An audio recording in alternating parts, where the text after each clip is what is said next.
Assalamualaikum warahmatullahi wabarakatuh. Salam budaya. Ah, Kembali bersama saya Ahmad Akbar di tebing Art Cafe dan Pustaka, Serambi Sastra dan Budaya yang ada di sana. Ah, Kali ini saya ditemani oleh seorang pegiat seni dan budaya di Sulawesi Barat. Bahkan kancahnya kalau Sulsel sih ya, tidak terhitung lagi. Hampir semua pegiat-pegiat kesenian dan budaya sangat akrab di Sulawesi Selatan khususnya, sangat akrab dengan beliau.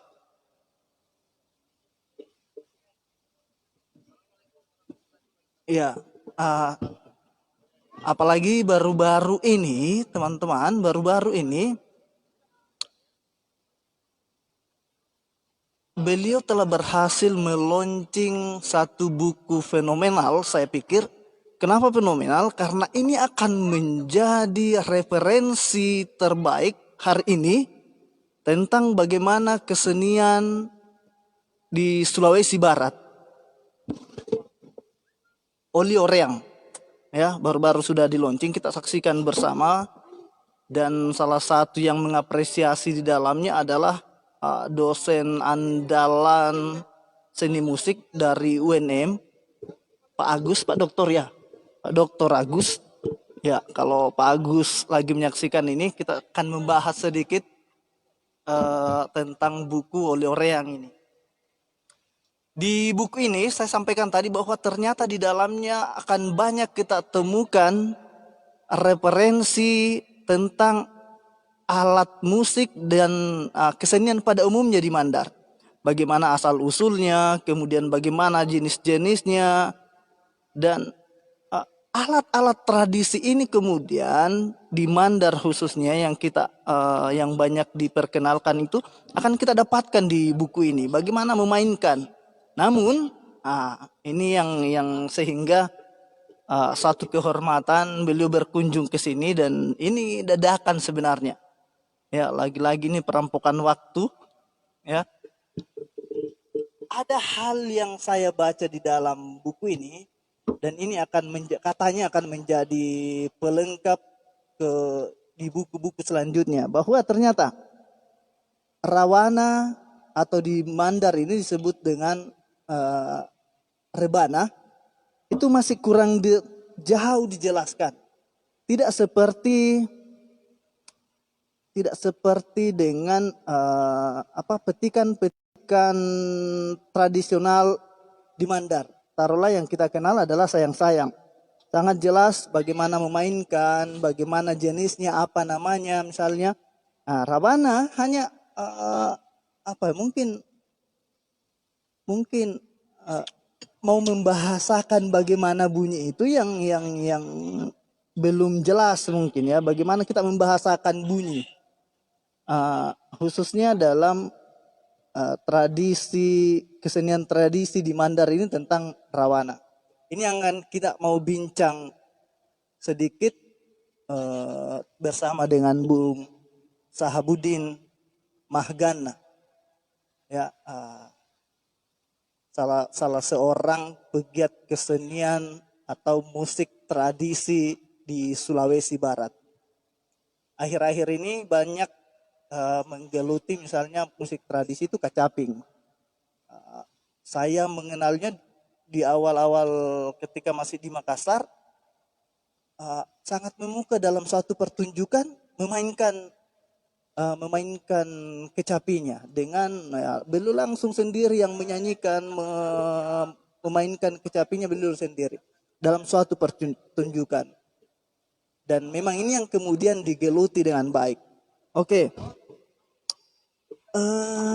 Kita langsung bertanya-tanya ya. Bung Sabudin, kira-kira apa peran secara sosial kesenian rebana di Sulawesi Barat itu? Ya, kita ketahui bahwa menjamurnya kelompok komunitas rebana di Sulawesi Barat, bagaimana secara sosial ekonomi berkembangnya komunitas rebana di Sulawesi Barat. Ya, terima kasih banyak untuk Bung Akbar yang ini lagi-lagi saya secara pribadi sangat berterima kasih kembali untuk beliau yang sudi untuk meluangkan waktunya bersama dengan kami sahabat Ganas. Ya meskipun ini dadakan juga ya, tapi ya saya menganggap bahwa ya, ini adalah penting untuk kita bersama. Ya kebetulan bahwa ini ada situasi yang dia lihat pada saat beliau membaca apa yang kami sudah tulis di dalam buku yang baru-baru ini kami launching. Tapi ya memang di dalamnya mengatakan bahwa rebana ini tidak lengkap penjabarannya secara detail. Ya, tapi ya lagi-lagi bahwa buku ini memang saya mengakui bahwa ini ada catatan saja secara informatif bahwa di Mandar itu mempunyai beberapa alat musik tradisional yang cukup menjanjikan untuk kita kaji bersama. Nah, kalau misalnya dipertanyakan tadi, atau saya buka dulu. Assalamualaikum warahmatullahi wabarakatuh. Waalaikumsalam warahmatullahi wabarakatuh. Ini kita lupa ini. Dan saya yakin sekali bahwa perjalanan sore hari ini membawa berkah tersendiri. Mudah-mudahan begitu. Ya, kita mulai bahwa dalam proses penciptaan rebana itu sendiri datang ke Mandar itu kan dia belum menjadi alat musik hiburan ya. Dia bukan menjadi alat musik hiburan, tapi sebetulnya ada dua. Ya pertama, kalau kita kaji ya dia menjadi hiburan ya, dia menjadi hiburan, tetapi satu hal yang kita harus apresiasi bahwa kehadiran rebana itu menjadi penyeimbang harmonisasi umat pada saat itu, karena dianggap bahwa rebana ini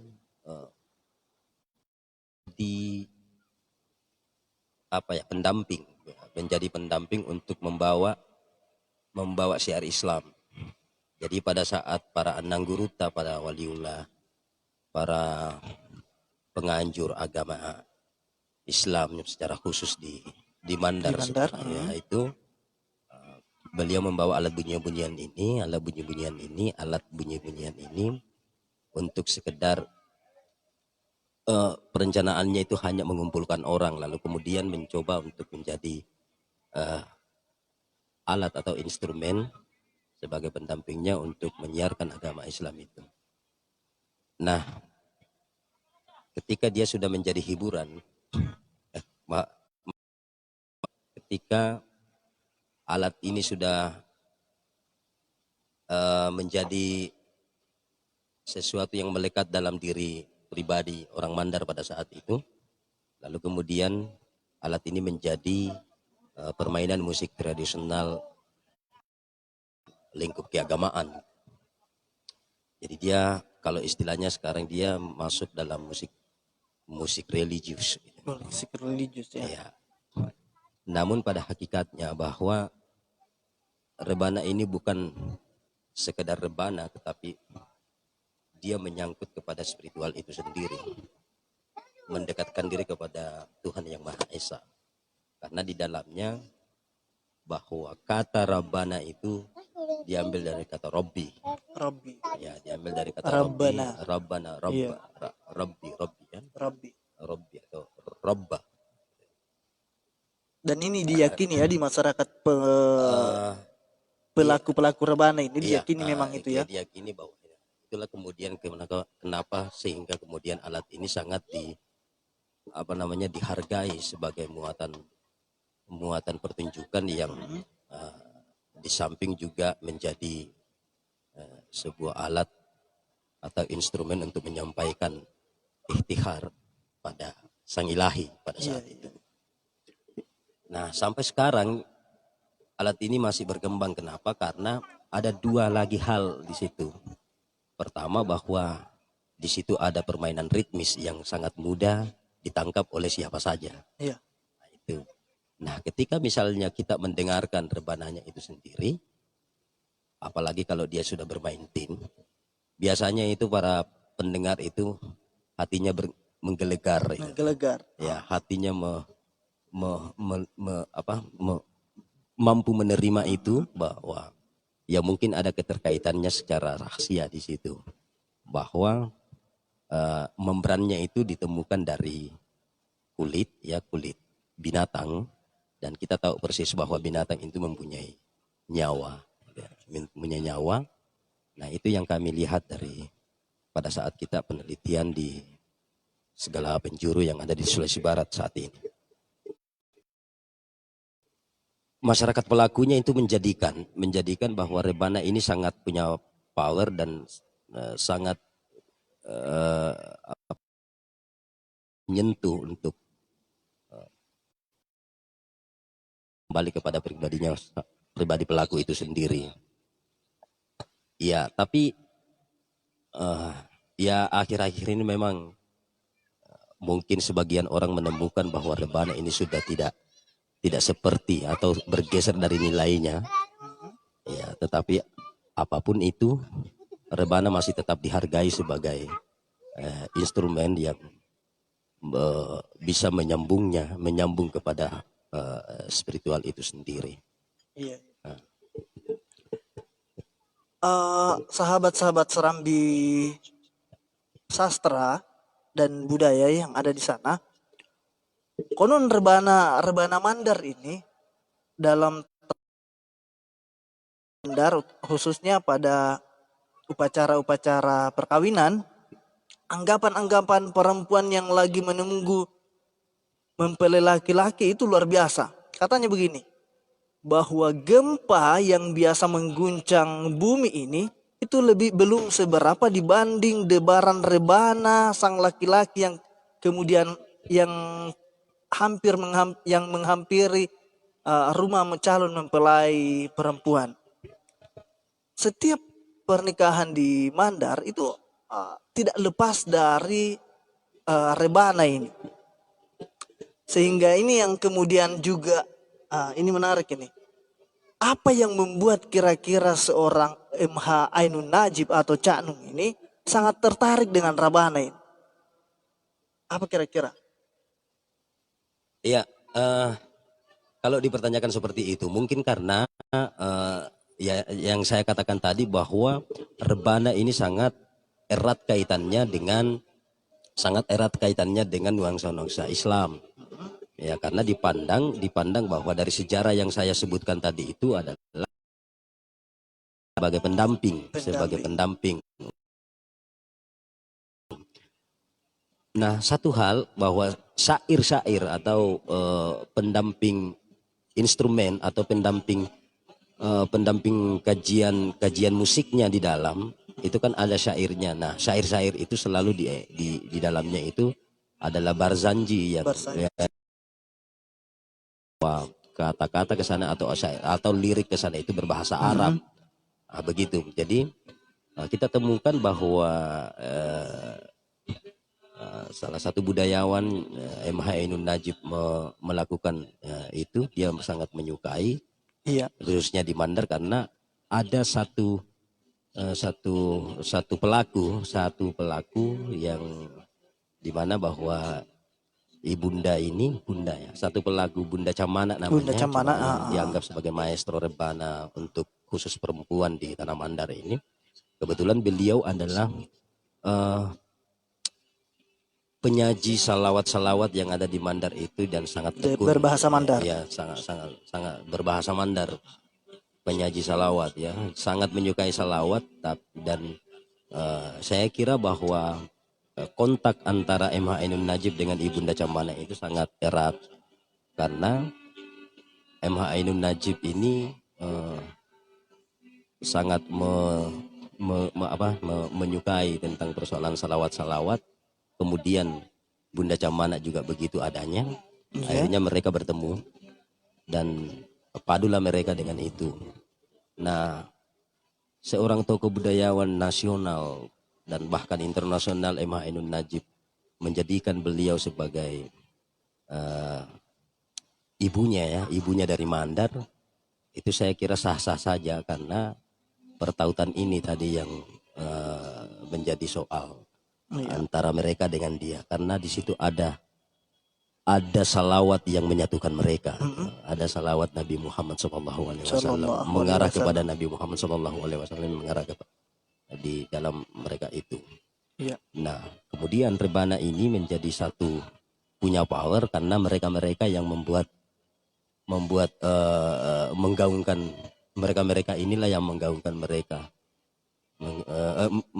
inilah yang menggaungkan Rebana. Rebana. Jadi, tetapi dalam situasi seperti itu, masyarakat atau pelaku-pelaku sendiri dari pelaku yang mencoba untuk memainkan di dalam saya patudu, itu juga bagian daripada pelestari budaya Mandar, karena Mandar. tidak ada satu pertunjukan, atau tidak ada satu komunitas kesenian, atau tidak ada satu nuansa musik Mm-mm. secara khas di wilayah dunia atau Indonesia pada khususnya, yang memiliki pertunjukan seperti itu. Nah, kendati demikian, bahwa Rebana ini sudah mempunyai ensemble atau teknik ensemble, di dalamnya terdapat beberapa alat-alat itu, alat-alat Iya. yang lain. Nah, itu Perpaduan modern itu. perpaduan Yuk, modern sebentar kita bahas itu, dari Bung. situ. Persoalan tambahan-tambahan itu. Baik, kita masuk itu tadi sekadar peranan Rebana Mandar ini sampai di Mandar ternyata dibawa oleh para penyiar-penyiar Islam sebagai pendamping dakwah mereka. Jadi di awal perkembangannya bahwa ternyata Rebana tidak menjadi alat hiburan dulu, tapi menjadi alat pendamping, begitu ya, alat pendamping dari dalam rangka menyiarkan agama Islam di Mandar ini oleh para pembawa syiar Islam. Oke, baik, Bung. Kita ketahui bahwa dalam pertunjukan Rebana ini banyak sekali kita menyaksikan di setiap item-item, setiap acara-acara yang berbeda. Nah, ini yang mau kita klasifikasi, jenis-jenis Rebana itu di setiap acara yang berbeda pula. Kira-kira apakah beda juga pukulan atau lain ritualnya? Karena Rebana ini tidak lepas dari ritual-ritual. Misalnya perkawinan, ada Rebana. Hajatan-hajatan misalnya sunatan, kadang juga ada Rebananya. Kemudian saya patudu, acara maulidan biasanya ada Rebana. Ya. Kemudian apa lagi kira-kira? Ya, itu dulu. Apa kira-kira perbedaan-perbedaan ini? Perkawinan, hajatan yang lain, saya patudu. Ya. Oke. Jadi sebelum saya bahas bahwa Rebana ini kan sebetulnya dia bukan Rebana dulu pertama. Namanya, ya kan? Karena Rebana ini nanti pada saat orang Mandar sendiri yang menyebutkan itu, atau orang yang Parawana. ini, apakah orang Mandar sendiri yang menyebutnya sebagai Rebana? Karena Rebana ini sebenarnya tidak begini bentuknya dulu. Awalnya. Karena diambil dari bangsa Arab itu sendiri. Ya, mungkin agak lebih kecil juga. Mungkin agak lebih kecil, tapi namanya itu duf. Ya, duf namanya. Alat musik. Duf. Duf namanya, dufnya. Dimana bahwa duf ini adalah sebuah alat bunyi yang di dalamnya itu terdapat selaput tipis. dari kulit binatang atau begilot. Nah, gitu. Ya. Yang Begitu. biasa di Ya. acara-acara kerajaan Arab itu, Iya, yang kita tidak sambil tahu pakai seperti pedang apa. itu yang tipis tapi tipis dia. Iya, iya, kita tidak tahu seperti apa, yang jelasnya begitu adanya, ya kan? Nanti di sini baru berkembang, berubah bentuk. Nanti di sini baru berubah bentuk. Nah, satu lagi bahwa dalam saya sanggah sedikit itu bahwa inilah juga yang kita harus informasikan kepada khalayak bahwa di dalam alat musik itu sebenarnya dia tidak dipukul. Dia tidak dipukul. Jadi kita tidak menggunakan kata pukul, ya, pukul rebana, tapi menabuh rebana. Menabuh ya. rebana. Menabuh rebana. Jadi kenapa? Kan alasannya seperti ini. Iya. Ini penting ini. Ya, ini penting. Alasannya seperti ini. Ini juga saya ungkap di dalam buku saya bahwa alat musik itu kan bukan sesuatu yang menjadi musuh itu, ya kan? Nah, biasanya yang dipukul itu kan setelah kita jengkel melihatnya, ya kan begitu. Nah, dalam situasi bermain Memukul sama kucing misalnya ya. dalam situasi bermain kepada rebana itu tidak mungkin kita pukul, ya.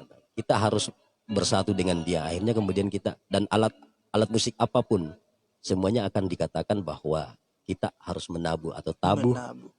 Ya, seperti itu ya. Jadi kenapa kemudian rebana ini menjadi punya power untuk ini, karena dia punya macam-macam tabuhan itu. Tabuhan. Ya, macam-macam tabuhan. Kalau istilahnya, kalau dia masih berada di dalam rumah, karena biasanya tabuhan pembuka itu namanya itu adalah buruda. Buruda, ya betul. Buruda. Nah, ini buruda ini kalau kita telisik di dalam syairnya atau apa yang dikandung di dalam permainannya, itu lebih kepada permohonan izin, ya. Permohonan izin kepada sang ilahi bahwa kita akan melakukan sesuatu yang mengandung kebahagiaan gitu. Nah, itu yang jadi buruda itu izinnya ya. Ya, katakanlah kalau bukan izin, yang jelasnya berupa penyampaian terhadap sangat mandar bungas deh. Ya, bungasna buruda kan, buruda. Nah, itu sehingga kemudian di sana ditemukan itu sebenarnya ada rahasianya di sana. Ada rahasianya bagaimana penabuhan pertama, bagaimana penabuhan yang kedua, ketiga, dan seterusnya. Buruda lalu kemudian berkembang menjadi tabuhan talu-talu, tabuhan tama-tama, ya kan, tabuhan kanjara. Ya, tabuhan petindor. Nah, ini tabuhan petindor inilah yang kemudian hari ini bergeser, ya kan. Hari ini bergeser. Kenapa bergeser? Karena ada wilayah permainan di sana yang sangat berbeda dengan tutu petindor itu sendiri. Originalnya. Ya, originalnya. Kalau tutu petindor kan maksudnya tutu petindor itu tindori namanya, mengiringi pengantin laki-laki ke rumah perempuan itu, ke rumah calon pengantin perempuan, wanita, mempelai wanita. Nah, di sana memang ada yang terkenal bahwa ketika misalnya mereka mendengarkan rebana mengalun di daerah atau di lokasi sekitar lokasi rumahnya, itu pasti dia tubuhnya menggelegar, gemetar sudah ya, mendengarkan nah, inilah yang saya sebutkan, tabuhan rebana. Inilah yang saya sebutkan tadi, bahwa ketika Anda mendengar tabuhan rebana, Anda pasti akan ikut dengan sendirinya. Begitu. Nah, catatan itu tadi yang membuat perempuan-perempuan ini menyaksikan dengan sendirinya, meskipun dia tidak melihatnya. Iya, jadi tapi dia mendengar tabuhan rebana jadi itu. Dia merasakan sesuatu bahwa saatnya lah ini jiwa saya akan dipersunting itu. Jiwa saya akan berubah. Nah, sangat mandar kawit tuh ngambadi poli rawana. Inilah yang membuat sehingga kemudian rebana ini akan bertahan ke depan, karena dia menjadi salah satu syarat. Pak, mua andandia rawana arah itu nasadi mempelai perempuan kalau tidak ada tidak lengkap rasanya ya. Iya, karena dia juga berfungsi menjadi tanda. ya tanda kebahagiaan, kemudian tanda bahwa alik kangat tadi alik kangat tadi perkawinan kita ini sangat meriah itu loh. Meriah. Sama saja sebenarnya pada saat di Betawi ada Tancitor ya Oh kan. iya, iya, iya. Itu meriah, pertanda bahwa kawinnya ini atau pernikahannya ini Kalau itu direstui oleh semua orang itu loh. kalau di Maksudnya, Makassar ada Pak Gandrangnya, ya kalau ya. di mana ada Pak Gandara Kanjara di sana.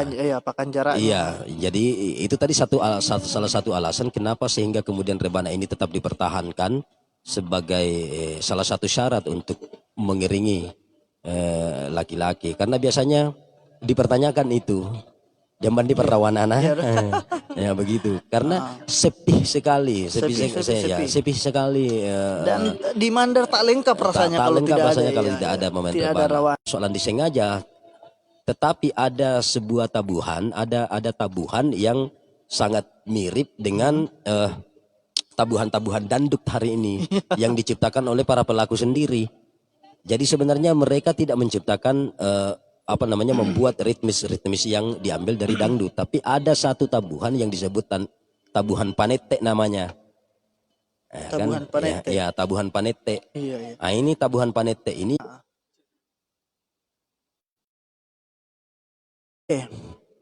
jadi ternyata ini penting tadi menjadi catatan bahwa rebana itu tidak dipukul, tapi ditabuh. Perbedaannya adalah kedekatan. Bagaimana kita mengakrabi rebana ini ketika kita menabuhnya. Jadi kalau kita pukul rebana seolah-olah memang ini menjadi musuh kita yang harus dipukul. Padahal kita harus lebih akrab, lebih masuk ke taruhlah rohnya rebana ini, sehingga kata pukul itu tidak dipakai dalam memainkan rebana, tapi ditabuh. Cicak. Ada cicak. Oke, baik. Ini menarik ini. Kita langsung pada inti perbincangan kita ini, bagaimana membedakan tabuhan-tabuhan tadi. Ya, talu-talu, kanjaranya dan burudanya membuka pertunjukan rebana. Ada istilahnya buruda ya. Buruda itu acara membuka pertunjukan rebana. Ini kita lihat contohnya ini. Ini kita ada punya rebana ini. Yuk, bisa di. Oh ya, kebetulan saya bukan pemain rebana profesional ya. Jadi saya tidak terlalu paham seperti apa. Ya, cuman ya mohon maaf saja menurut saya yang ini saya tidak akan bisa mencontohkan sedetailnya apa buruda, bagaimana talu-talu, bagaimana kanjara, bagaimana ini, ya kan, begitu ya. Mungkin minimal, ada minimal yang satu umum dua aja, teknik Bang. saja, satu dua teknik ya. Satu dua tabuhan saja yang bisa. Minimal yang umum kita saksikan, dengarkan di masyarakat. Kalau misalnya yang tadi yang dibahas itu ada pukulan metindor yang sudah tidak ori lagi. Ya, minimal itu, karena yang paling banyak kita saksikan adalah tabuhan rebana saat panete panete ini pertunjukan mengiringi pengantin. Ya, jadi panete bukan, di situ. bukan hanya pengantin, tetapi dia sudah masuk di dalam ranah karnaval saya. Karnaval saya patudu juga. Oke. Panete.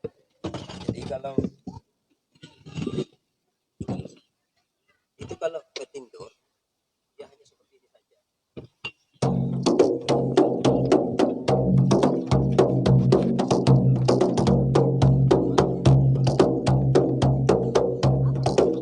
Ya, petindor ini ya.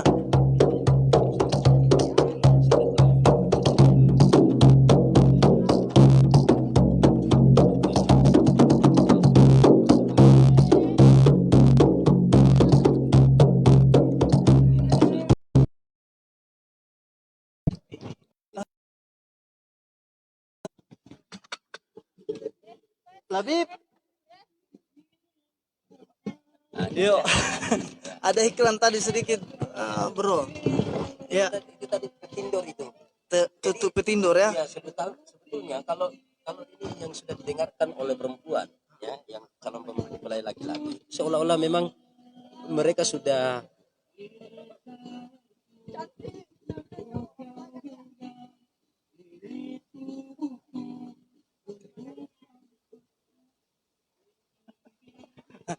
Sedikit lagi. Yuk.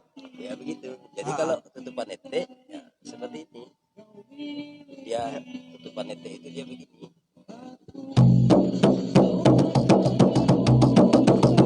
Iya.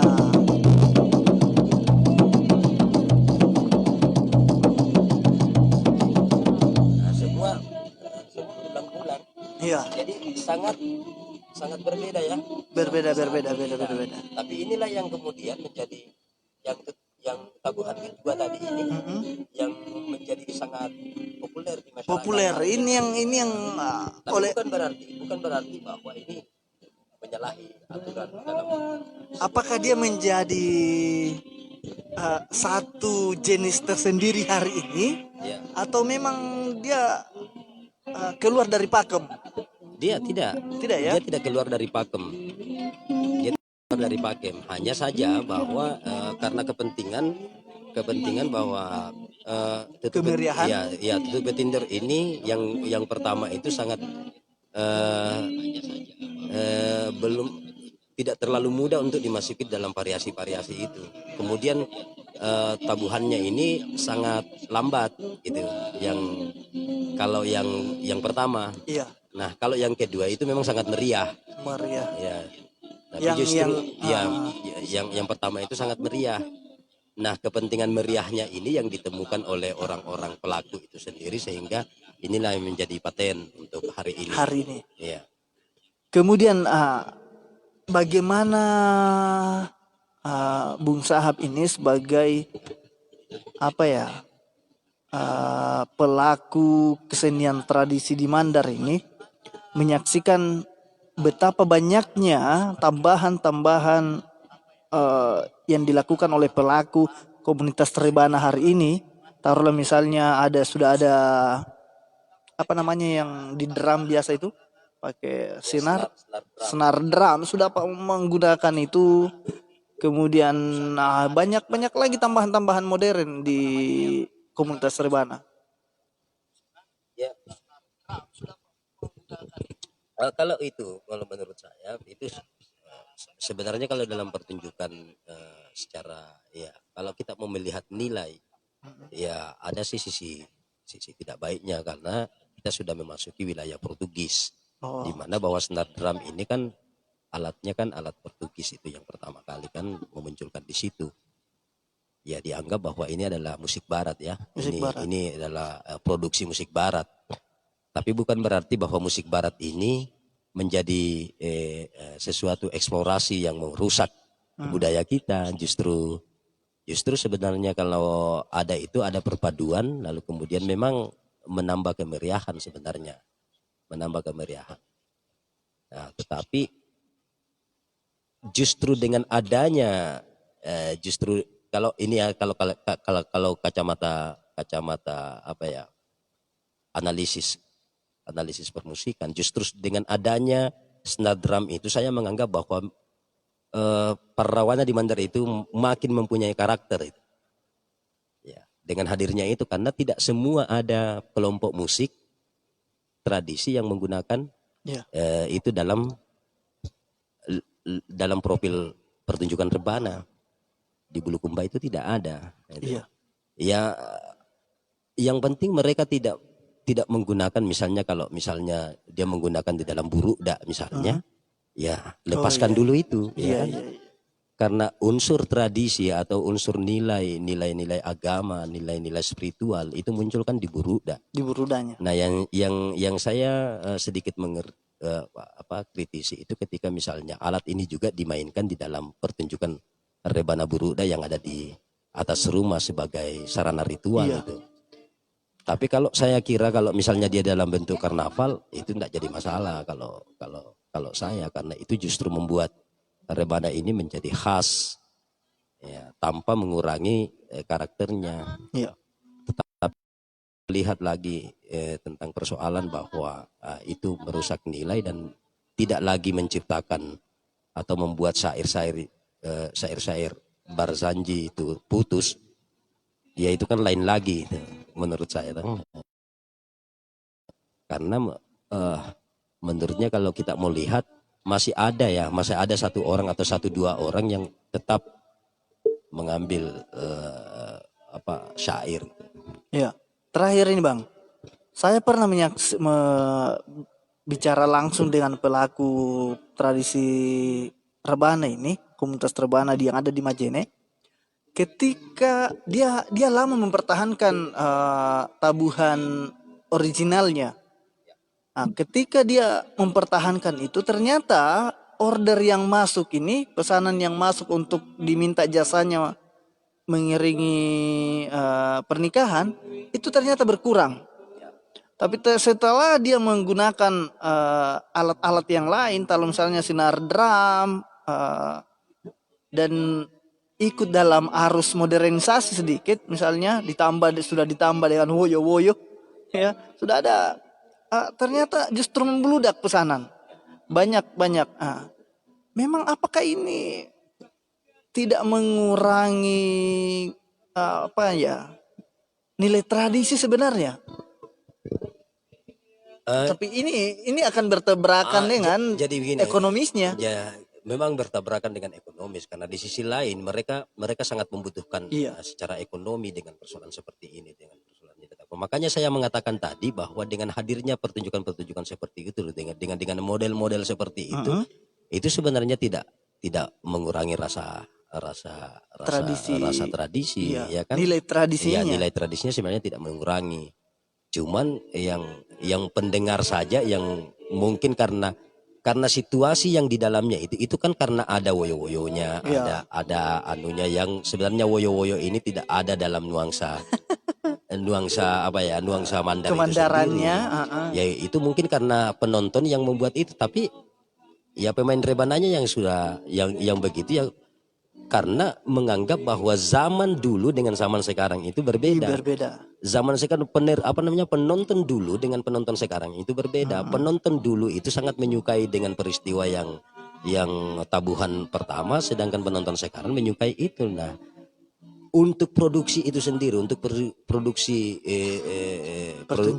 produktivitas tentang persoalan nilai-nilai ekonominya, ya saya sebagai sebagai pelaku tentu saya akan ambil itu dengan ya, makanya dengan nilai-nilai seperti apa kemudian ya kita menganggap bahwa pertunjukan tradisional rebana itu tetap lestari dan mumpuni di masyarakat kita sendiri. Dan saya yakin persis bahwa ketika misalnya mereka tidak berkembang seperti itu, saya rasa pertunjukan rebana hari ini akan punah. Iya.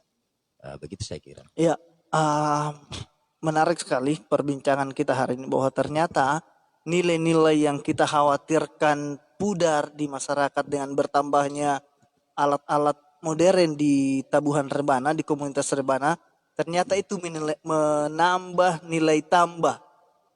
Di samping persoalan ekonomi juga ada khasanah lain dari tradisi itu. Karena memang sudah disesuaikan dengan para pendengar, kemudian zaman hari ini. Untuk menutup hari pembicaraan kita ini, saya persilakan kembali untuk membedakan dua tadi. Ya, dua tabuhan tadi sebagai penutup kita hari ini. Ya, jadi kalau yang Petindor kan dia begini. Ya, tabuhan Petindor.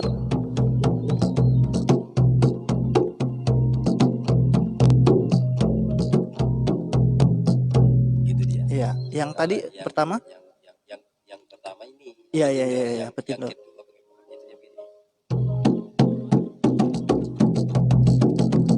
Oh iya. Pengembangan dari tabuhan Petindor. Oke, sangat menarik. Demikian perbincangan kita hari ini, sahabat-sahabat budaya. Terima kasih Bung Sahbudin Magana. Selamat atas peluncuran Oli Oreang. Teman-teman yang masih butuh buku, boleh menghubungi beliau. Di sini banyak dibahas tentang seni tradisi di Mandar dan berbagai jenis alat tradisi di Mandar dibahas di buku. Khusus alat tradisi alat musik tradisi di Mandar banyak dibahas. Khususnya Balanipa. Banyak dikembangkan di Balanipa, banyak kita akan temukan bagaimana penjelasannya, sejarahnya, bagaimana memainkan, kemudian dibuat dari mana itu dijelaskan di buku Oli Oreang oleh Sahbudin Mahgana. Teman-teman yang masih berminat silakan menghubungi beliau boleh melalui Facebook beliau Sahbudin Mahgana. Terima kasih. Salam budaya. Wassalamualaikum warahmatullahi wabarakatuh.